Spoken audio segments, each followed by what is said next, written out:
Así que, pues comencemos. Al concebir esta charla, yo me pregunté cómo voy a presentar un tema pues un poco particular, ¿no? Porque pues no carece de cierto morbo en los medios.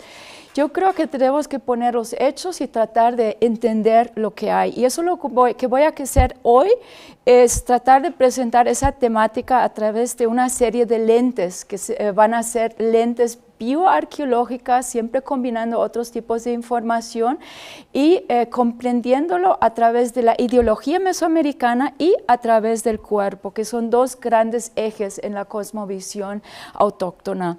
Pues como bien lo ven, aquí voy a sacar mi... pues ha sido un tema pues, muy publicitado, muy publicado, muy trabajado. Siguen muchas interrogantes, las significaciones son multifacéticas, no es tan sencillo hablar del tema. Creo que muchas de las coreografías, al menos al hablar del área maya, no se han descifrado de tal forma como, por ejemplo, lo vemos para el ámbito azteca, donde podemos hasta reconstruir festividades calendáricas concretas y cuáles fueron los ritos que pues, se realizaban y que incluían muchos de ellos sacrificios humanos. Entonces, pues les doy un pequeño compás y también si se aburren tienen otro compás aquí abajo, ¿no? Vamos avanzando en lo blanco. Bien. Entonces voy a hablar del sacrificio humano entre los antiguos mayas y sus significaciones. El sacrificio, así a grosso modo, lo podemos entender como la matanza sacra, el ritual de un ser humano en una como donación, una penitencia, exequias, a lo sacro, ¿no? A una deidad. Eso es un fenómeno que podemos decir que es mundial a través de la historia, no se reduce a sociedades clasistas, estados, aunque es cierto también se suscribe a ciertas áreas, ámbitos, esferas culturales, y tal fue la esfera mesoamericana. Ahora, el significado aquí hay que entenderlo a través, ya mencioné, a través de dos ejes, que uno es a través del cuerpo, porque para los antiguos mayas y para los mesoamericanos en general, el cuerpo no solamente era pues el yo, la persona, algo que pues estamos, todo el eje, ¿no? con el cual nos comunicamos, sino era ni más ni menos que la impronta del universo, era una especie de monte sacro que comunicaba, ¿no? con el entorno tanto terrestre, humano, como las fuerzas sacras, fuerzas naturales, arriba y abajo, ¿no?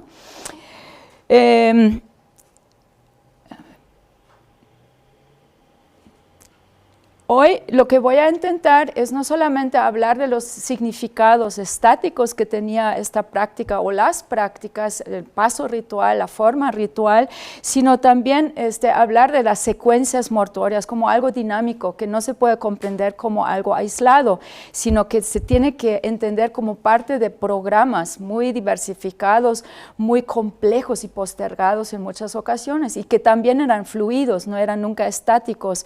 El complejo ritual del preclásico no es el mismo del clásico y menos del posclásico, y eso hay que comprender y lo voy a tratar de retrasar un poco, ¿no? En este sentido. Aquí bien podemos ver, reconocer el lema de esta charla, que es la donación. La donación del cuerpo y sus esencias a lo sacro y el garantizar la permanencia de la vida, el ciclar del cosmos, del mundo. Bien. Hablaba yo del cuerpo y de los dominios del cuerpo como espejismo y impronta del cosmos. Creo que me voy a sentar para que... que estaba en un intercambio activo con el cosmos, no solamente como cuerpo en sí, sino una especie de cápsula que encapsulaba entidades anímicas, fuerzas vitales, entidades que tenían pues ciertamente una vitalidad que compartía con las fuerzas sacras. Entre los aztecas, por ejemplo, se reconocen centros anímicos, por ejemplo, la cima de la cabeza o la cabeza, el tonal, es un poquitito distinto entre los mayas, pero ahí se ventila la función del pajiz, otras que tienen que ver con el calor vital que sale por las fontanelas o por la cima. Está ciertamente el teolía o el chulel, el corazón sacro, el pájaro que habita en el corazón, o el epigastrio, que igualmente era considerado como un centro anímico y a la vez una materia ligera, efímera, que estaba en directo intercambio con los dioses. Ciertamente la cabeza tenía también un rol muy particular porque la mayoría de nuestras funciones sensoriales están ubicados en la cabeza, el ver, el gusto, el sabor, el oír, que los mayas percibían como algo activo, o sea, yo no estaba recibiendo el público en este caso, sino estaba mandando como beams, ¿no? Para que estuviera ahí un intercambio. También el habla, el cantar, los ruidos, ¿no? Todo esto eran las fragancias, eran cuestiones que se entendía como un intercambio con diferentes esferas, con lo extrínseco, con el entorno. Había ciertamente constituyentes corporales que se consideraban materiales pesados, los huesos, la carne, lo que se descomponían ciertamente y con eso alimentaban la tierra, y otros que estaban más efímeros, ¿no? Que podían salir pues desde la infancia, cuando falleció un bebé, o cuando había un susto, un sueño que podían causar enfermedad y pues finalmente conllevaban a la muerte. Uno de ellos, entre los mayas, un autor que lo ha trabajado mucho, aparte de David Stewart, Steve Houston, es Eric Velázquez, con el cual tengo la suerte y el gran honor de trabajar. Reconoce el olis, la esencia sagrada del corazón, o el kin, el calor animado que siempre se representa, o muchas veces se representa pues, en la imaginaria de los mayas, y el sakik, la respiración sacra, ¿no? El respirar que llevaba aire a los pulmones, que a su vez se intercambiaban con la sangre que se bombeaba con el corazón, ¿no? Todo en un flujo, ¿no? Que estaba en intercambio con lo extrínseco. Bien, desde esta óptica se puede entender muy bien que el cuerpo en comunicación con su entorno de todas las esferas también alimentaba precisamente las fuerzas sacras, las fuerzas naturales, estaba por las divinidades, las deidades necesitaban un alimento. Esto está bien asentado en la mitología y tiene una componente no solamente mitológica, sino también real, ritual. En una forma de consumo sacro, una cadena alimenticia sacra, una gerofagia, en la cual el hombre se alimenta de los productos de la tierra que vigoriza al hombre, a su vez dona alimentos a lo sacro y es alimentado en la forma de lo sacro, hecho maíz, las mazorcas de maíz. Bien, ¿cómo se podían ofrecer alimentos a lo sacro? Había muchas formas directas, formas indirectas, simbólicas. Eran considerados cuerpos, por ejemplo, bolas de copal, tamales envueltos. Había diferentes formas de ofrenda. Había deidades que gustaban recibir las ofrendas en forma de fragancias, aromas que trascendían, cortinas de humo en forma cruda, deidades de la tierra. Es un planteamiento que se ha ventilado por Michel Kraulich, que retomo aquí, cocidos, quemados, y dependían de las esferas sacras que se querían venerar o con las cuales se deseaba hacer mérito.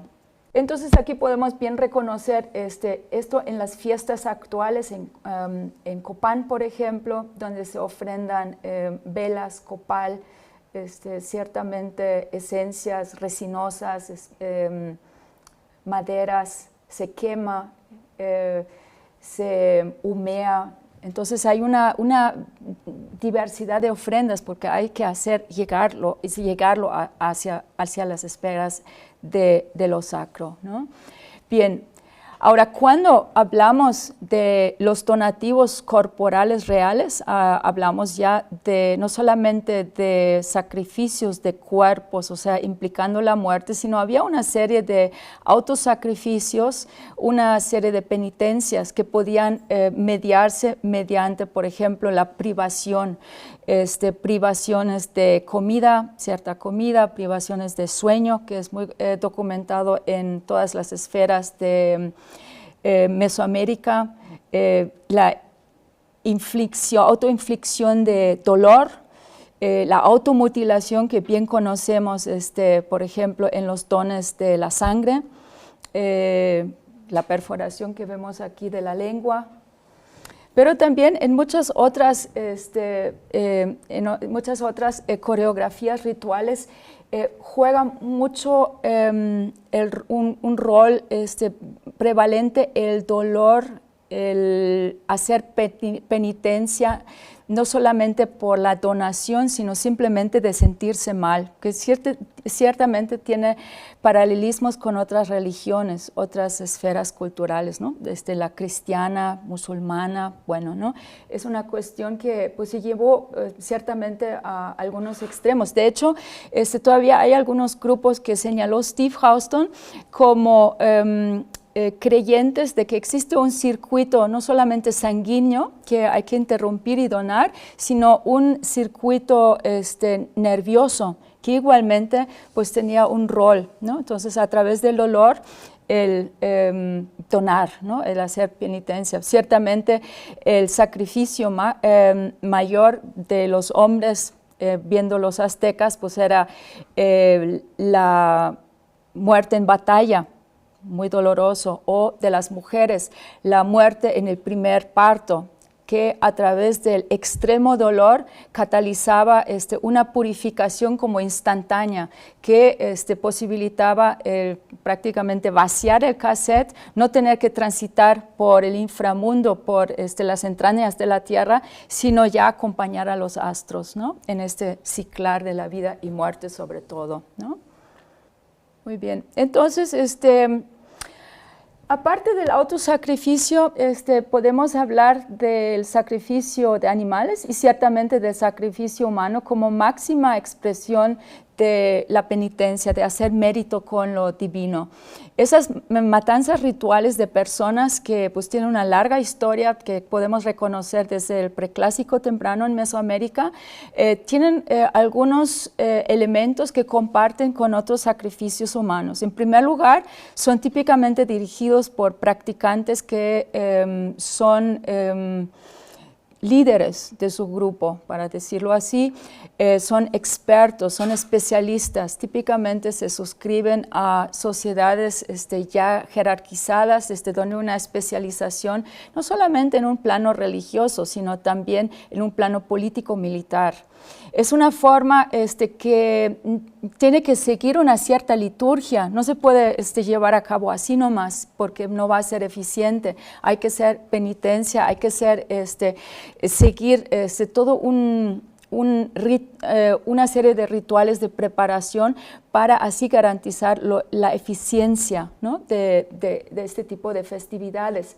Entonces, tiene una característica conservadora que remonta justamente al preclásico, y otra característica que la vuelve institucionalizada, ¿no? Entonces hay ciertas ocasiones que prescriben este tipo de sacrificio, este tipo de donativo, esta coreografía o la otra, ¿no? Que para nosotros como investigadores lo hace muy complejo porque no podemos descifrarlos ya que no conocemos los códigos de los rituales que, digamos, dieron lugar a lo que vemos en el registro arqueológico o iconográfico. Ciertamente, el concepto de consumo del cuerpo humano adquiere mucha relevancia en el ámbito mesoamericano y también en el ámbito de lo maya. Se habla de que los diferentes deidades comen, hay que dar de comer a la deidad. Entonces, en este sentido, había diferentes segmentos, diferentes esencias que había que compartir.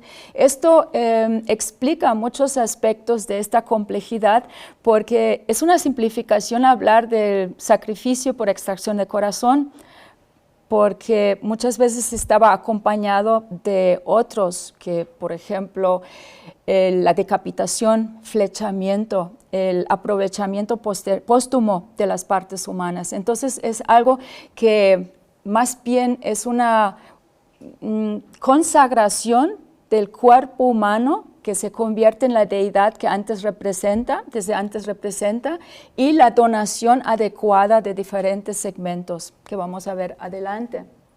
Cierto es también que muchas de estas coreografías seguían la mitología. Por ejemplo, aquella que pues, habla del nacimiento del sol, que conocemos, por ejemplo, en Teotihuacán, en el cual se brincan los dioses al fuego, se queman, se autoincienden para hacer surgir el sol y bueno, la luna, ¿no? en el caso del par, y que también vemos muchas remembranzas en la iconografía maya. Pues está lleno de ejemplos el mismo mito, la mitología del Popol Vuh. Hay digamos, muchas narrativas que vemos reflejados en todo Mesoamérica, aunque es muy diversa a la vez. Alfredo López Austin ciertamente habla de mitos nodulares o narrativas nodulares que se repiten, mientras que hay otros aspectos que son muy diversos, ¿no? Y pues obviamente Mesoamérica como esfera cultural era pues una de las más diversas, considerando solamente pues áreas lingüísticas, ¿no? Que estamos por encima de 100 si contabilizamos también las ya extintas. Muy bien. Estos preparativos tenían que seguir una serie de pasos que atañaban tanto los practicantes que realizaban estos ritos y que tenemos bien documentado en las fuentes Durán, Sahagún para los aztecas, pero también para los mayas, aunque en aquel entonces durante el contacto, ya eso del auge antes del colapso de esas grandes hegemonías, pues ya no se documentaban con el detalle que todavía conocemos para otras esferas, sobre todo la azteca. Y esto también implicaba la misma víctima. En tanto que estos preparativos podían transcurrir durante semanas, meses, antes de la fecha indicada, antes del calendario, antes de la ocasión, la víctima igualmente, o la persona a destinar a convertirse en la deidad, en esta fuerza, a ser sacrificado, a morir en el acto, tenía que ser preparado. Se habla mucho de baños purificadores, se habla mucho de preparar a las víctimas, hacerlos sentir como la deidad que representaban. Hay también otras coreografías que se representan en la iconografía que implican justamente el dolor. No vayamos tan lejos, pues muchas cuestiones de purificación, de dolor, también están representados en la Iglesia Católica. Aparte, probablemente un capítulo negro, el de autos de fe, la tortura, la quema de brujas, ¿no? Entonces, hay una tortura que religiosamente motivada, que pues yo creo que perfila en todas las religiones principales, y la mesoamericana no fue la excepción. Pues yo siento que aquí hay un doble discurso, y bueno, eso es algo que pues se ventila en muchos trabajos. No solamente hay un motivo religioso estrictamente, sino también hay motivos que van más allá. En este doble discurso cuenta mucho lo militar, la intimidación, la humillación de las víctimas, cautivos que van a morir, van a dar todo en términos de esencias, en términos de sus materias vitales. Y entonces estos se representan muy prominentemente en el clásico, y sobre todo en el clásico tardío terminal en Arya Maya. De nuevo vemos aquí los andamios, vemos cautivos que han sido pegados, están en posiciones muy incómodas, están ya privados de su pelo. El cabello, como recuerdan, es la sede del tonal, es la sede de la fuerza del individuo, la fuerza de calor. Al ser privado de ello, pues perdían su personalidad, ¿no? Ya su vida de antemano, ¿no? El momento del sacrificio, independiente de la forma, seguramente habría sido una especie de catarsis. En la literatura teórica se habla del sacrificio no como algo tranquilo, sino una violencia, un overkill se puede decir, una violencia que implicaba o propiciaba la comunicación con lo sacro. Esto también tiene una componente de escenificación. Eran muchas veces ritos públicamente llevados con mucho ruido, con cantos, con pues una cuestión que implicaba mucho movimiento, ¿no? Bailes, como vemos. Steve Houston habla de una concurrencia mítica en los cuales coparticipaban los practicantes con las entes sacras que invocaban a través de la consagración de la víctima, hasta se visten, ¿no? de estos animales míticos, ¿no? En esta escena. Y bueno, hablando del sacrificio y de cuestiones políticas militares, pues no estamos tan lejos de hablar de los centros de poder y de los poderosos. Hay una forma de sacrificio que ni siquiera en la literatura se identifica como sacrificio religioso propiamente dicho, sino como un sacrificio de prestigio. Es un sacrificio que muestra muy poderosamente la desigualdad entre la persona que se sacrifica para propiciar el bienestar de unos pocos. Por ejemplo, en la transición aquí, el ascenso al poder de un potentato de piedras negras que se acompaña de un sacrificio, o claro, la ida del más allá, ¿no? El acompañar al difunto como exequias, como acompañante, que vemos en esta representación. Aquí está el dinasta, que ya tiene sus puntitos, está ya preparándose o siendo preparado más bien para descender al inframundo, así estas criaturas telúricas que representan, ¿no? Debajo de la escalera ya, ¿no? Los estratos bajos, interiores de la tierra, y podemos observar aquí una persona femenina que con sus pechos sin cabeza, y todavía sobre el altar un joven al cual le están extrayendo el corazón. Y aquí vemos que no es una cuestión así de única, estática, sino el corazón alimenta el incensario y transciende, como lo mencioné, hacia las esferas sacras, ¿no? Hay otras escenas que, bueno, ¿no? Rebasaría el marco de esta charla.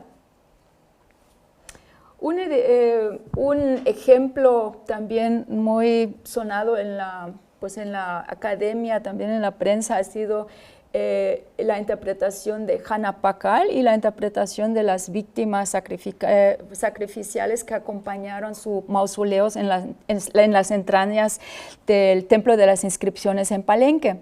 Sabemos que este dinasta falleció en 683, hubo una preparación de su mausoleo y pues en realidad su templo, su plataforma piramidal, el templo de las inscripciones desde pues varias décadas, ¿no? Porque pues era tan monumental esta construcción que no se podía realizar post-mortem, ¿no? Era de que pues falleció y vamos a ponernos de acuerdo, no, se tenía que planear muy bien.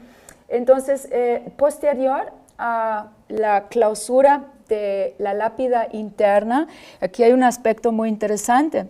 Los practicantes que preparaban el ascenso al trono de su heredero, Kambalam, tenían 4 o 5 meses para decorar el recinto interior, la cámara de las 9 figuras que se llamaba, que era su nuevo hogar, su nueva casa.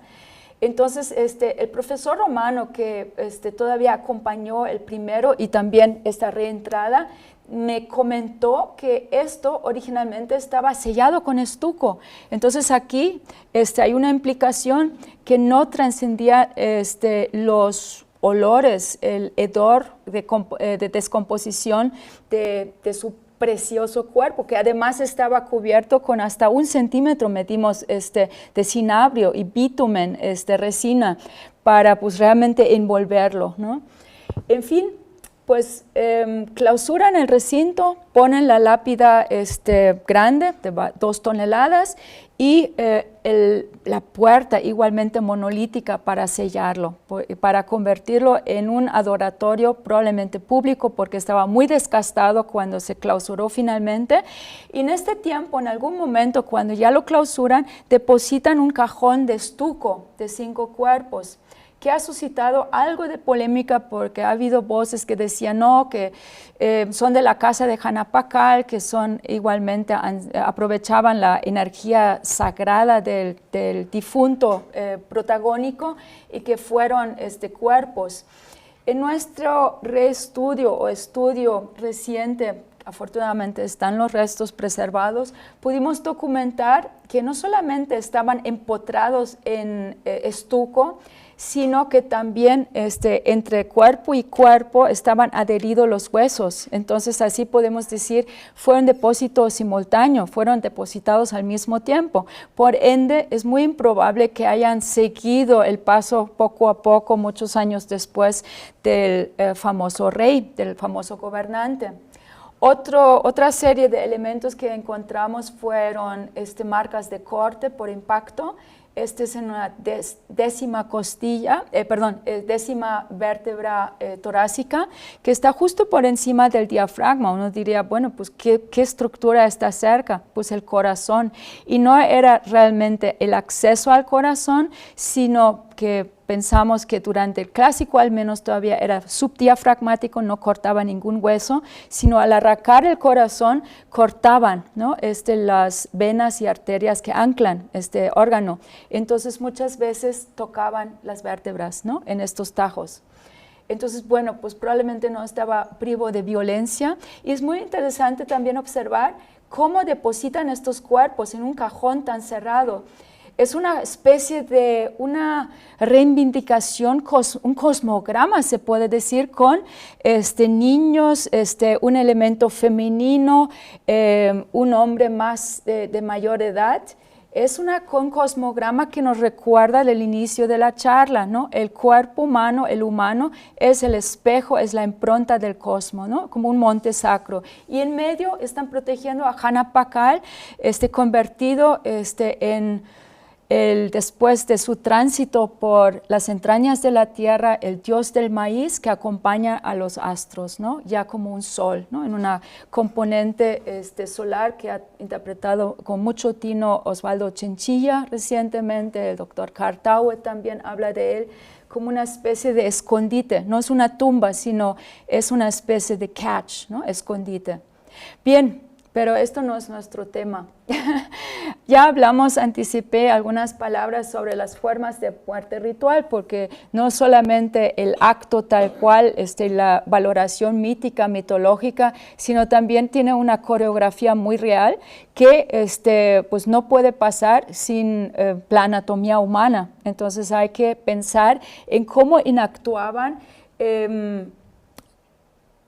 liturgias que estaban predestinadas en una forma factible y eficiente, ¿no? Un poco en este sentido. Aquí tenemos, bueno, ya para que lo hayan visto como órgano. Esta es una representación de códice.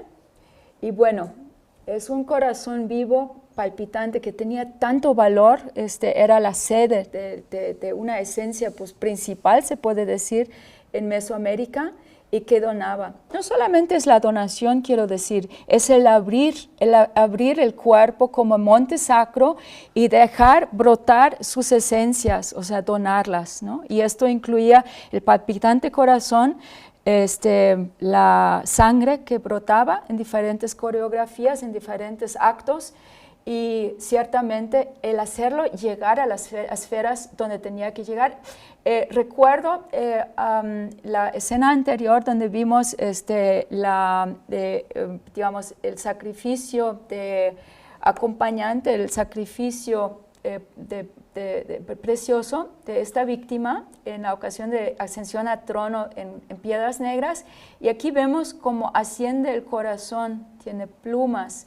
La víctima misma está sobre un altar que parece encenderse, entonces parece que está en llamas, está humeando. Y el corazón está ascendiendo, ¿no? Todavía se habla, todavía lingüísticamente está con vapor, ¿no? Está vivo.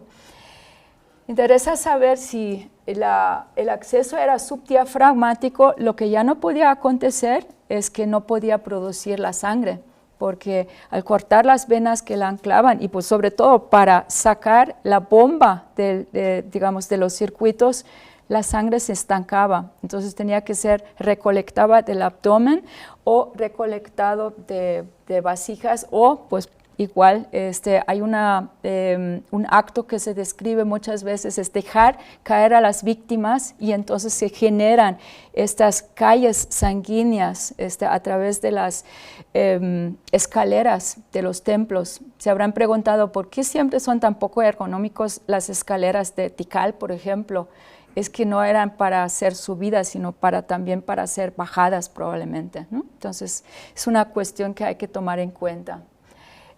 Otras coreografías voy a anticipar. Esta probablemente fue la más eficiente, la más usada. En este tipo de prácticas hay también la transtorácica, una más arriba sobre todo, que se utilizaba sobre todo durante el posclásico, en los ritos, por ejemplo, de Xipe, deidad de la tierra, deidad de los desollados, donde típicamente se nota en la iconografía una incisión que va de la tetilla a la tetilla. También hay una vertical que tampoco deja huella típicamente. Esta no se utilizó, ya más la retomé de un trabajo de unos colegas cirujanos que lo publicaron en los años 80, y la transabdominal, que pues tiene la inconveniente que pues tiene que pasar por las entrañas, por los intestinos, ¿no? Entonces no es muy eficiente en términos de la extracción del corazón. Hay otras coreografías que implican la donación, el hacer brotar la sangre. Entonces hay algunas que se describen entre los aztecas que se realizaban con lanzas desde arriba para tocar la curvatura de la aorta. Otras pues justamente abdominal. Acordémonos que es la abertura del cuerpo, no solamente la donación, ¿no? Es el abrir que es importante como parte de esta forma ritual. Aparte del corazón, ciertamente, y no voy a pues agotar todas las formas de matanza ritual, aquí me voy a abocar a las dos principales, que es la decapitación como forma de infligir la muerte, y la extracción cardíaca. Tenemos en el registro bioarqueológico forense pues todo tipo de formas de morir o de separar el cráneo, como desnucamiento, que parece simularse en esta escena de la víctima desde atrás con una especie de martillo que luego fue sucedido por esta parte, probablemente para cercionar por completo el cuello, la nuca. Muy bien. Nos podemos preguntar qué pasó después de estos actos, ¿no? Tanto la decapitación, igual como un truncar catárticamente, violentamente, el circuito sanguíneo, el funcionamiento del organismo, o la extracción cardíaca, pues es la donación de las materiales pesadas o ligeras, efímeras a diferentes entes. Aquí vemos, por ejemplo, criaturas horrendas que parecen poblar las entrañas de la tierra, el inframundo. Son seres de la noche que están consumiendo ojos, huesos, aquí, cráneos, ¿no? Yo creo que Coatzacoalhuapan es un ejemplo muy, muy tipificante para muchas de estas secuencias rituales que se realizaban. Se dona el corazón, está en la cabeza, están los huesos y básicamente se aprovecha, se consume todo el cuerpo y sus partes para la donación. Esta es una representación que recién documenté en Costa Rica con mi colega Ana Cristina Aguilar y los colegas muy amables del Museo de Costa Rica, que representa una víctima ya como explotada, ya vaciada, está desollada, sin ojos, está semiesqueletizada, el abdomen está abierto. Lo que cuelga aquí puede ser cualquier órgano y está amarrado, ¿no? Entonces, lo que me llamó mucho la atención es que las partes donativos de abertura están pintados con rojo, ¿no? Aquí no solamente es la donación, sino lo que está abriéndose, ¿no?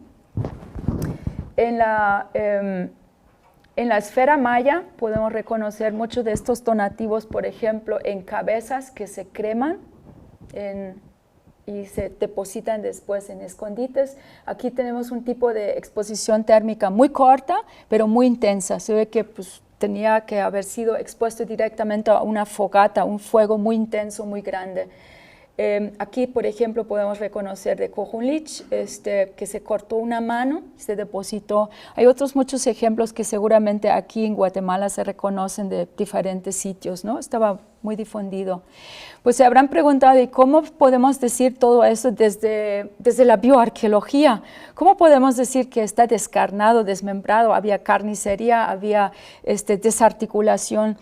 Aplicamos una serie que llamamos marcadores tafonómicos y no les voy a aburrir en explicar cada uno porque rebasa un poco el marco de esta conferencia, pero para que vean que pues, hay un patrón que necesitamos tomar en cuenta al lado de otros marcadores y atributos que nos remiten a, por ejemplo, el patrón de sexo de la víctima, o sea, si era hombre, mujer, el grupo de edad. Típicamente eran hombres jóvenes que se sacrificaban o niños no de primera infancia que encontraríamos demográficamente representados típicamente, sino de tercera infancia y adolescencia. Si combinamos todos estos elementos con los elementos propiamente del contexto mortuorio, no funerario, porque si podemos demostrar que aquí no hay una veneración dirigida al difunto, sino el difunto es un vehículo con lo sacro, entonces podemos hablar de un contexto mortuorio no funerario que nos da igualmente unas pistas. Estas pistas idealmente nos llevan desde la muerte de la víctima hasta todo el procedimiento que sucedió después. En el peor caso, lo vamos a encontrar en depósitos rituales de despojo, de escondites, ya con las marcas, pero sin el contexto individual que pues, necesitamos para reconstruir el acto individualizado, ¿no? Y menos todavía la ocasión, ¿no? Que es un reto, a pesar de que pues, ha habido muchos avances en términos de la epigrafía, en términos de la interpretación iconográfica, la conjunción fructífera de todas estas líneas de investigación nos están dando la pauta para trascender un poquito más allá, ¿no? Tal como, por ejemplo, mencionamos con el depósito, el hecho que era simultáneo, ¿no? Pues, ¿qué significa? ¿Cuál es el perfil de las víctimas. Pues las marcas de corte directo, para que los habrán visto, ¿no? Por ejemplo, de Palenque, en el caso de la Reina Roja, probablemente fue la señora Zacpuajao, la consorte de Hanna Pacal. Tenemos aquí marcas de carnicería que pues probablemente partían su cuerpo en dos o pues producían una copiosa cantidad de sangre a nivel abdominal. Aquí tenemos otro en Becán, en un depósito liminal, el cual fue llevado, desintegrado posteriormente. Un joven que probablemente, estas marcas son de su forma de morir por extracción de corazón. Aquí tenemos un caso en la tercera vértebra por cuellamiento, o sea, es una decapitación de enfrente, que no fue completa. En el caso del niño, otro acompañante de Palenque, pues sí se logró cercenar con un solo golpe. También, pues evidentemente por el tamaño, ¿no? Y el grado de material orgánico, ¿no? Que caracteriza todavía a los adolescentes y niños.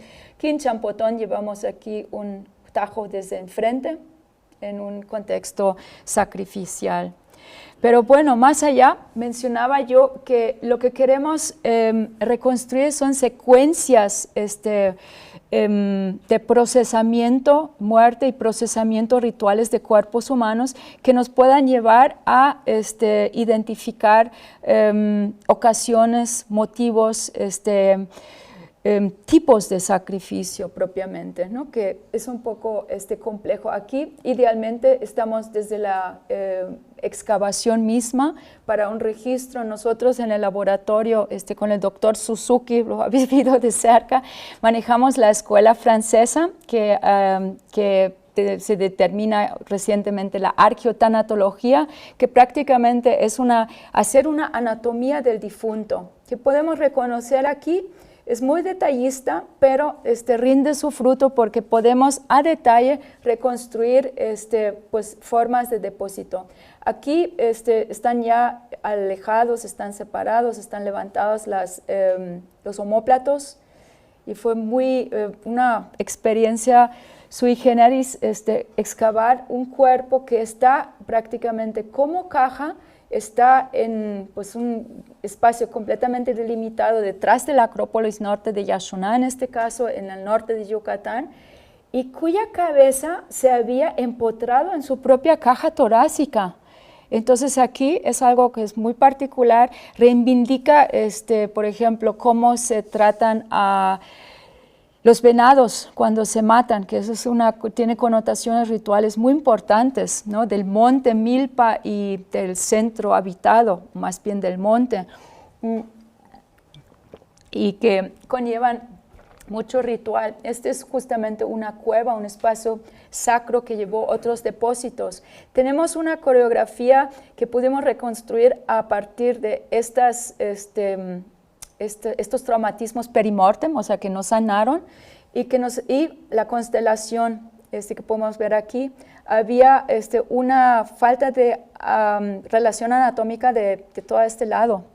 Entonces, aquí había desgarre, se abrió con violencia el tórax, y entonces el hecho que este cráneo estaba en un tórax que probablemente pues del lado, claro, izquierdo, ¿no? Como bien lo pueden observar, nos lleva a pensar que fue la cabeza que fue empotrada antes de ser depositado. Esto tiene muchos paralelismos con documentos todavía del contacto que habla que la víctima tenía, que representaba como Ixiptla a la deidad, le metían el corazón porque se tenía que alimentar a esta deidad, a esta fuerza sacra, ¿no? Es algo no análogo, pero similar, ¿no? Que podemos reinterpretar en estos términos. Una colaboración muy feliz que tuvimos con el doctor Osvaldo Chinchilla, también Osvaldo Gómez del proyecto TICAL. fue la documentación detallada de un doble entierro, un doble depósito primario que estaba parcialmente quemado y se había dejado in situ, o sea, se había quemado ahí. Recuérdense del altar número 9 de Tikal, de la víctima que está sobre un poste y que se desciende, pues había una doble cremación parcial, un cuerpo de un joven superior y un cuerpo inferior, ¿no? Bueno, tienen todas las señales de haber sido expuesto a una fogata, un fuego probablemente de metros de diámetros de madera, y que pararon finalmente en una oquedad de un metro de diámetro aproximadamente y 1 metro de profundidad in situ. Es como una reivindicación de un mito, en este caso un mito que se ha ventilado mucho en la literatura mítica y lo documenta con lujo de detalle el mismo Osvaldo Chinchilla, de Nanahuatzin. Este contexto es muy interesante también porque coincide con el contacto con Teotihuacán. Pese a que no podemos concertar aquí todas las líneas de evidencia porque nos falta este último hilo, es muy sugerente que se trata aquí de una reenactuación de un mito que cae en el contacto con Teotihuacán en un eje con un centro, en un centro ceremonial, una plaza pública colindante con un grupo E, ¿no? Entonces aquí había una reenactuación probablemente con importancia calendárica que se llevó a cabo mediante la quema. No sabemos si en vivo o no, pero fue parte de de esta secuencia. Por 4 flechas, no, más bien bifaciales de obsidiana, podemos igualmente pensar que no es descabellado pensar que fueron flechados. Entonces está nuevamente nuestro elemento, nuestro escenario de andamios, ¿no? de víctimas.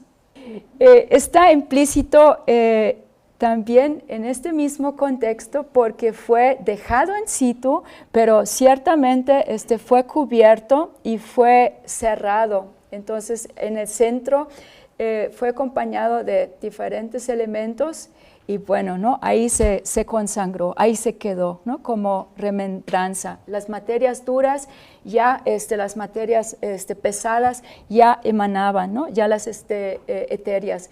No sabemos si la finalidad era realmente quemarlos completo y les tocó una lluvia tremenda, ¿no? No sabemos si por eso se quedaron a mitad, pero gracias a esto no se quedaron en un estado incompleto, desarticulado, completamente calcinados, como se ha documentado en otro contexto de la misma época en Caracol, en Belice. Entonces, fue para nosotros pues una suerte, ¿no? Que no se consumió por completo consumo, ¿no? esta destrucción por el fuego en este caso. Casos similares lo hemos documentado en toda el área maya, aunque son muy raros, por ejemplo en la plaza principal de Yaxuná o en un contexto muy similar de un solo individuo completamente cremado, están siempre asociados a plazas públicas y típicamente a juegos de pelotas o a conjuntos de grupo E, ¿no? con sus connotaciones astronómicas. Este caso de Oxintoc, por ejemplo, donde se usó muchísimo fuego. Hay todo un complejo ritual que implica la donación del cuerpo humano con el fuego. Aquí vemos, por ejemplo, una víctima de una parte de Campeche, clásico tardío, terminal.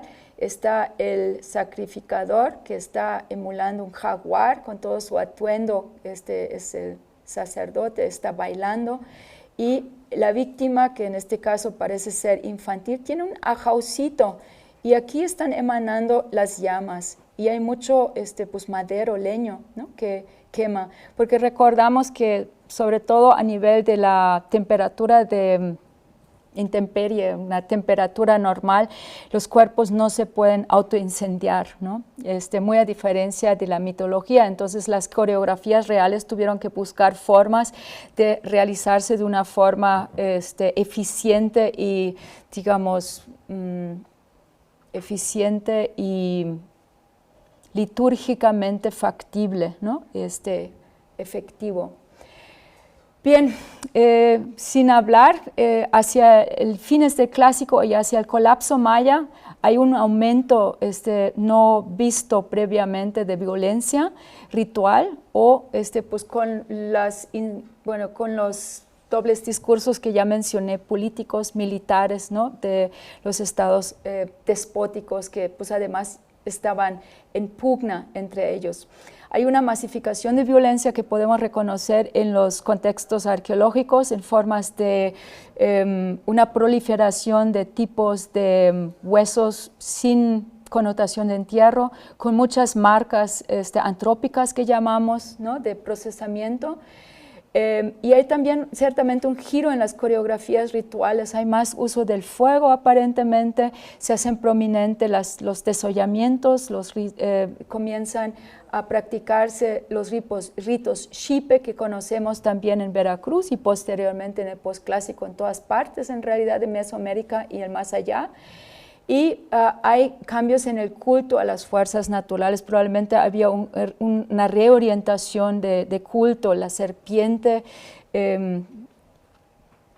emplumada, ¿no? Que vemos ya en toda flor en Chichén, pero ciertamente hay que decir que tiene muchos antecedentes que pues yo me atrevo a decir que pues yacen desde Teotihuacán y pues desde el mismo área maya, diría yo, ¿no? No es solo el llevar, sino es un intercambio, es un sincretismo, una adopción de ciertos elementos y también pues realizar desde adentro, desde digamos la mitología sacra, desde la religión, desde la cosmovisión, una ritualidad que estaba acorde, ¿no? Que estuviera acorde. Entonces el culto al Quetzalcóatl gana prominencia, las ceremonias del fuego nuevo, los calendarios cambian, como ustedes saben, las inscripciones igualmente ya no se realizan en las esculturas como podemos ver en Chichén Itzá, por ejemplo. Esto es del Codex Borgia, por ejemplo, aquí vemos se enciende el nuevo fuego sagrado por parte en una Xicoatl, ¿no? Y se están quemando los dioses, ¿no? O ciertas deidades.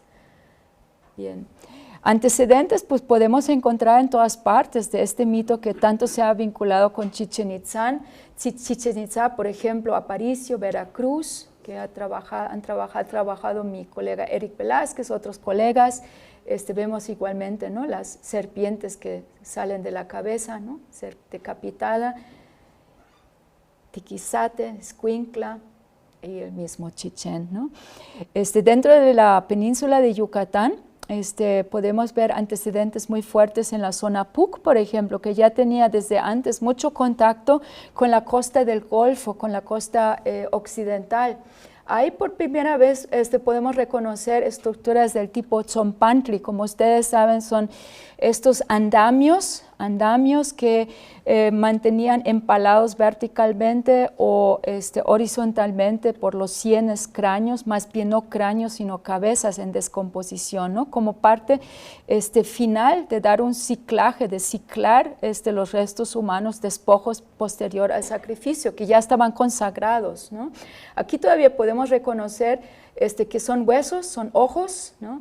Podemos hasta reconocer cómo se amarraban las mandíbulas que no son cráneos en realidad, son probablemente cabezas que ya fueron desorbitados y las órbitas sustituidos por algún material, todavía conservan su cabello y fue aquí ligado con quizá una corteza, una tela, la mandíbula a la cabeza semi-descarnada.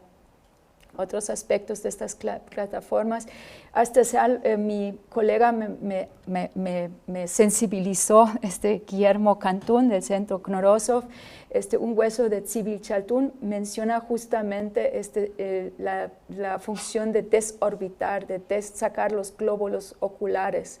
Y tenemos también la evidencia ósea, ¿no? Que no es coincidencia que estos son lesiones frescas, perimortem, que están justamente donde hacían el palanqueo, ¿no? De esta actividad. Acordémonos de los platos, ¿no? Donados a las criaturas telúricas, por ejemplo. Y bueno, a toda flor ya tenemos este complejo ritual en Chichén Itzá, me da mucha pena, yo hablo pues del lado norte, del extremo norte, porque pues ahí estamos trabajando, pero seguramente también hay contrapartes aquí más al sur, igual en las tierras altas de Guatemala. En fin, aquí tenemos las construcciones muy intimidantes. Yo siempre hablo de una arquitectura nazi en realidad, ¿no? Es muy programática, es muy, digamos, despótica, es como todopoderoso. No hay la elegancia del clásico maya, ¿no? Es una sustitución, una negación completa, ¿no? Es muy austero, militar, repetitivo. Hay un mensaje tan redundante de la serpiente como catalizadora de todo que pues es muy llamativo. No es coincidencia que el juego de pelota mayor de toda Mesoamérica está ubicado en Chichén, en colindancia directamente con una plataforma Tzompantli que vamos a ver en unos momentos. Y pues tuvimos el gusto de colaborar con el equipo WADI, de Proyecto Gran Plataforma, en colaboración con otros colegas, que pues directamente del castillo enfrente. Y pues ahí está, pero regado de despojos, ¿no? En forma de instrumentos musicales, los omichicahuastli, por ejemplo, hay hechos de tibias, hay cráneos trofeo que ciertamente vemos desde antes, pero no en estas cantidades. Hay aquí no solamente una renovación, sino una dimensión yo creo que nunca visto, ¿no? En esta forma en la esfera mesoamericana, ¿no? Estamos hablando hacia el posclásico. Los aztecas lo llevaron mucho más allá, pero pues todavía esto fue siglos después. Aquí está la escena, pues a un costado del juego de pelota que ya conocemos, es la decapitación de la víctima y aquí probablemente, bueno, no son chorros de sangre, sino se representa como serpientes, mientras que la cabeza está en suspensión, ¿no? Salen aquí una especie de plumas. Se ha discutido mucho si es posible desnucar una víctima decapitándola por completo. Bien, una discusión si es posible desnucar con un solo golpe a la víctima, además sin altar, ¿no? Que esa es la gran pregunta, porque altares para decapitación había especiales, que bueno, rebasa igualmente el tiempo, creo, de esta charla, pero sí pudimos documentar varios casos que, por ejemplo, hablan justamente de una postura, siempre pensando en que se mantiene y está agarrado de la cabellera, ¿no? La víctima desde arriba, y es exactamente lo que vemos aquí. No lo podemos acertar si es efectivamente la forma de morir o justamente los tazos que le siguieron. Pero en este contexto, esto es de la colección de la DAF y de la Dirección de Antropología Física de México, que excavó Piñachán en los años 60, y otra más del Museo Peabody en Harvard, que pues saqueó, diría yo, Thompson a principios del siglo XX. Podemos reconocer un montón de estos tajos que pues están muy, digamos, muy en la línea de desnucar una víctima desde atrás y pues, digamos, todavía chocar con la parte de la esquina, como diríamos, ¿no? Del cuerpo y la rama mandibular, además de ambos lados, no solamente de uno, ¿no? En muchos casos. En fin, ¿qué pasaba con la víctima después? Ya lo hemos visto en el juego de pelota, se decapita. Quizá los chacmoles servían para tal fin. Esa es otra línea de investigación que no se ha explorado sistemáticamente ni contundentemente, por supuesto, pero está en colindancia directa con el juego de pelota esta estructura Tzompantli. Es una estructura Tzompantli muy monumental que tiene una forma de T, tiene empalados verticales, y lo que después ya no se ve son vistas laterales de las víctimas, y en las esquinas sobre todo se ven ya no cráneos, sino son cabezas, o sea, se ve que todavía no están descompuestos, ¿no? Entonces, como lo están viendo en esta esquina, y están además mirando hacia el lado, ¿no? Y hacia el lado, como si estarían dando un ruedo, que estarían, digamos, siguiéndose, este ruido estaría siguiéndose por los andamios desde arriba. Ahora, la entrada está por el este y está repleto de figuras medio lúgubres, como vemos guerrero que está transitando pues esferas sacras, un montón de serpientes, y vemos que parte de su cuerpo ya está esqueletizado. Aquí vemos la forma de representar los huesos de los mayas, ¿no? Aquí también, abajo, tiene una cabeza. Se está como Karl Tauber, entre otros, lo ha interpretado, se está comiendo, se está consumiendo por las criaturas, las fuerzas sacras de la tierra, dentro de la tierra, desde abajo, ¿no? Entonces, probablemente esta exposición de cráneos sobre palos, sobre maderos, no era aislado, seguramente eran destazaderos, eran lugares de aprovechamiento de las partes, los segmentos remanentes. Pues se han encontrado muchos despojos justamente en relación con el Tzompantli, Acosta, por ejemplo, o otros investigadores que desgraciadamente no se han conservado. Entonces, pues nos queda el remedio de ver qué paró en el cenote sagrado, donde hemos documentado centenares de cráneos y también otros restos humanos. Desgraciadamente, aunque estén muy bien conservados, este tipo de restos es prohibitivo en cuanto a recrear escenarios individuales, pero colectivamente podemos reconocer tendencias. Una de estas tendencias, y sabemos que fue pues, probablemente el santuario mayor de Mesoamérica en su tiempo, como sobre todo subacuático, el cenote sagrado que fue utilizado desde mucho, todavía actualmente, ¿no? Desde mucho después de la conquista, y que en sus entrañas guarda pues, muchos restos, no solamente obviamente restos humanos, pero los restos humanos que documentamos y documenté recientemente, pues tienen todo tipo de marcas. Estos solamente son las marcas de que documenté en los cráneos Tzompantli, que eso sí es novedad. Nadie se ha como que percatado que también hay cráneos que están penetrados, están perforados, no solamente bilateralmente, sino también desde abajo, pero nunca desde arriba, aunque no tenemos la evidencia completa, no podemos ser concluyentes. Esto nos está hablando de un desallanamiento y un descarnamiento parcial, ¿no? Prácticamente aquí están quitando el cartílago nasal, las órbitas, el palanqueo tenemos, aquí podemos, ¿no? ver. No estaban muy experimentados muchos porque si se hace por expertos no deja huella, ¿no? Estos son como huellas secundarias a algo que solamente pues, es de la carne y sobre todo de la piel. Hay también un montón de pintura. Muchos de los cráneos se pintaban de negro, rojo, ocre, amarillo, blanco.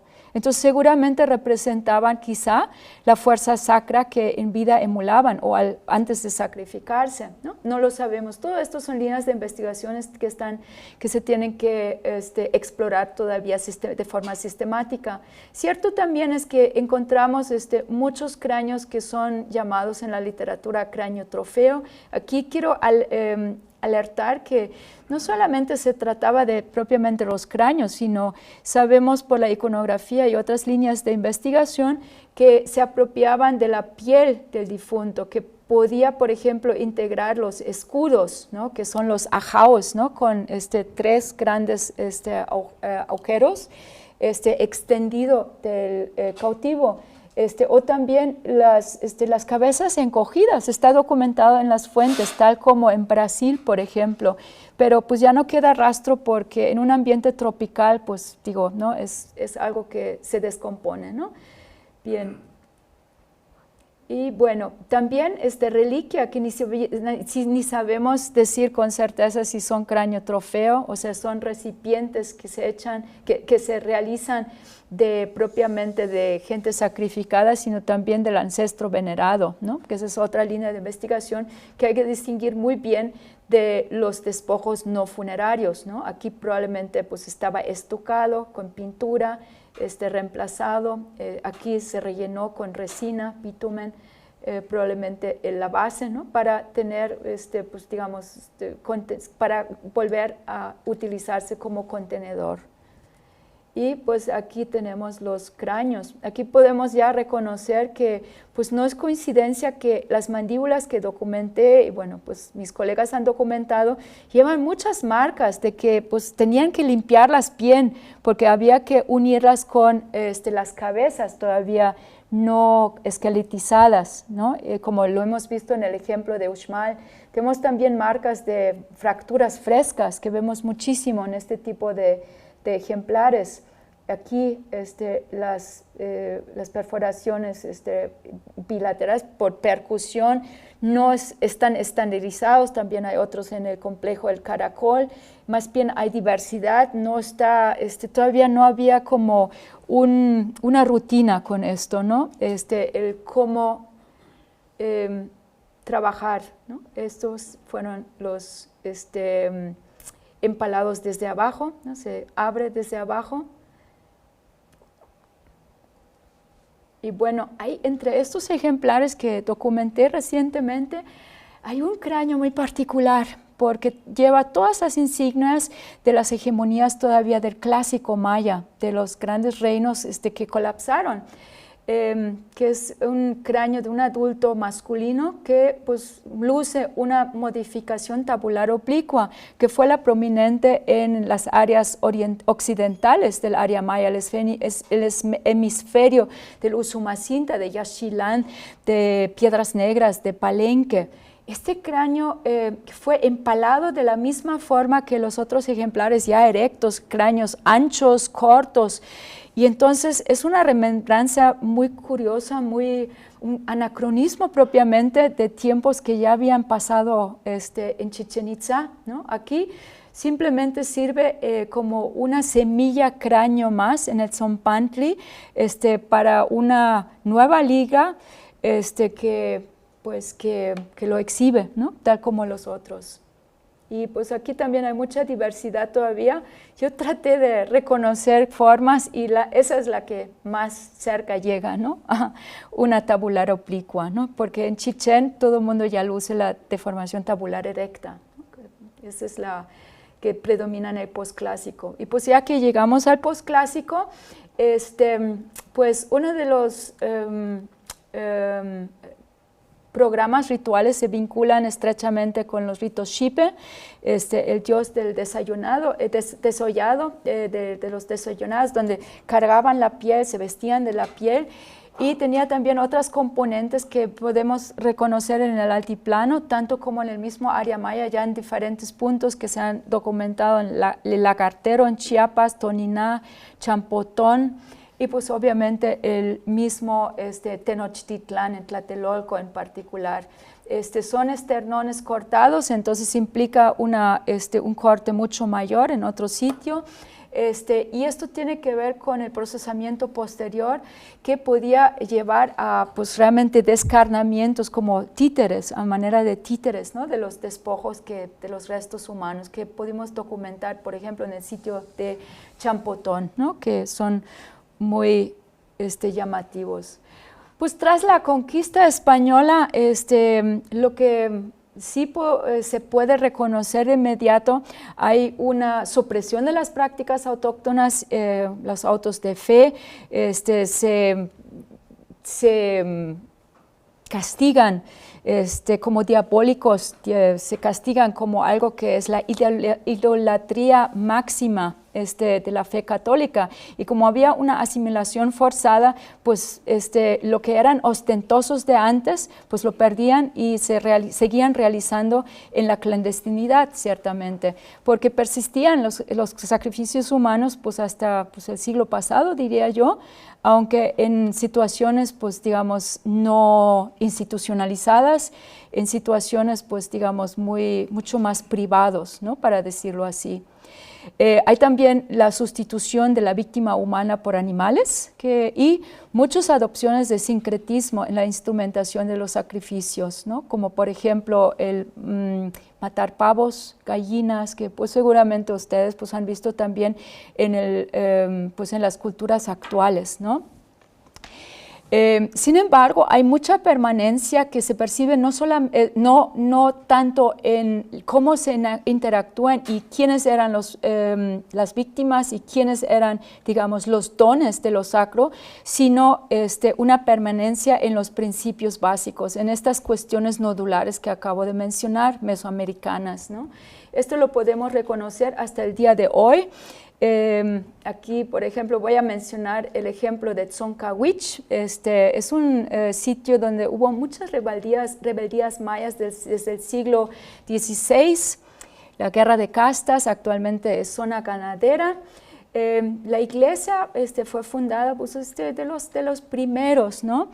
Y pues como la inscripción dice, ego son vox clamantes in diserto, aquellos que son más versados o versados en la Biblia lo reconocen como que yo soy la voz que clama en el desierto, que es metafórico, ¿no? Juan Bautista que quiere, digamos, convertir al catolicismo, al cristianismo, a los nativos en este caso, ¿no? Los padres, los frailes españoles.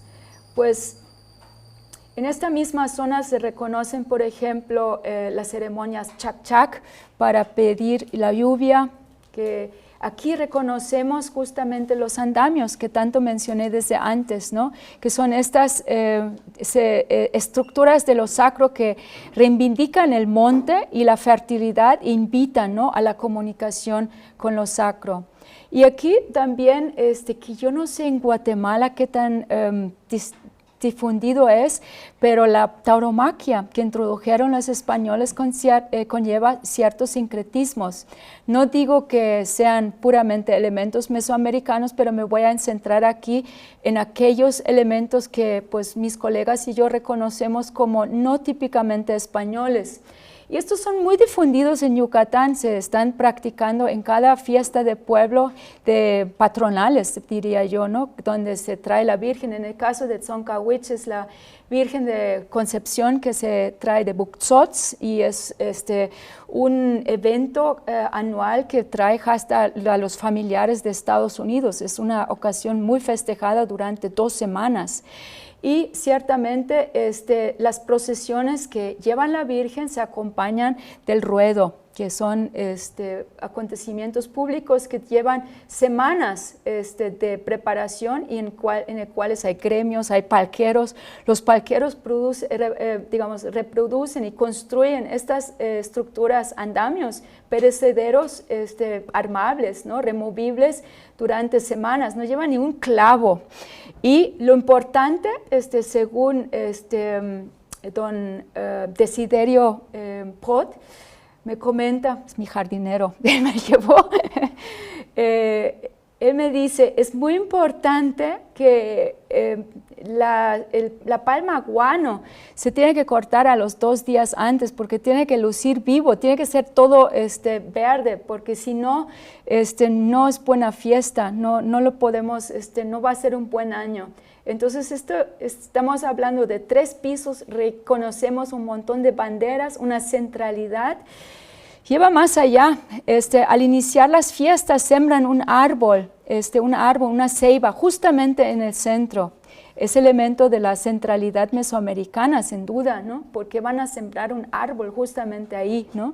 Comienzan las fiestas y comienzan también el sacrificio, aquí, de animales, pavos, gallinas, hay la pelea de gallos, seguramente también tiene su equivalente aquí, ¿no?, entre los grupos indígenas.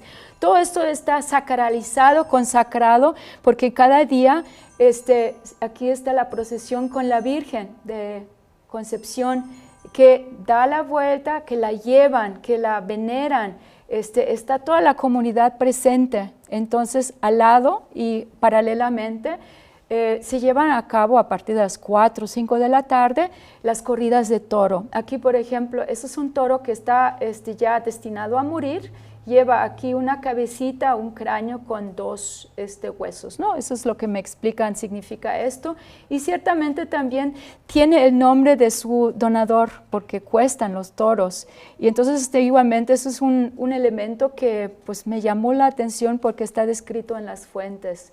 Pues no les voy a poner aquí los close-ups, fue un poco perturbador, sobre todo para mi hijo que estuvo ahí, prefirió jugar con los niños. Se sacrifica y bueno, ¿qué pasa después? Esto quizá podría ser lucir español, pero existe un caldo que se llama el chocolom, que lleva justamente los huesos, el cerebro y la carne. Entonces toda la comunidad pues come chocolom, el shish también, y entonces consumen los toros, consumen los pavos, consumen los animales que desde meses antes crían para sacrificarlos en las fiestas. Yo siento que aquí hay mucha remembranza de algo que pues ha persistido por miles de años y es que se ha convertido en una fiesta religiosa, ¿no? Pero sui generis, ¿no? Muy bien, pues con esto termino, ahora sí ya, con unas muy breves reflexiones finales, que es la idea mesoamericana del consumo divino y esta cadena alimenticia, el cuerpo consagrado que se consume por lo divino para revivir, para vigorizar la vida de los restantes, la cuestión del cuerpo como monte sacro que se abre y de los diferentes segmentos. Y pues claro, las políticas en el ritual que se pueden, bueno, digamos, dirigir hacia muchas direcciones, la clandestinidad, la permanencia o pues lo ostentoso y la humillación, ¿no? Pero la permanencia es lo que yo quisiera, pues con eso quiero yo cerrar esta charla y pues nuevamente, ¿no? Nos lleva a esta imagen de códice que pues yo creo que lo representa todo. Y con esto pues quiero dar las gracias y el reconocimiento a todos los proyectos, claro, ¿no? Esto no es un trabajo que se ha hecho de forma individual y dar las gracias al público y pues a las autoridades y el Museo del Popol Vuh. Muchas gracias.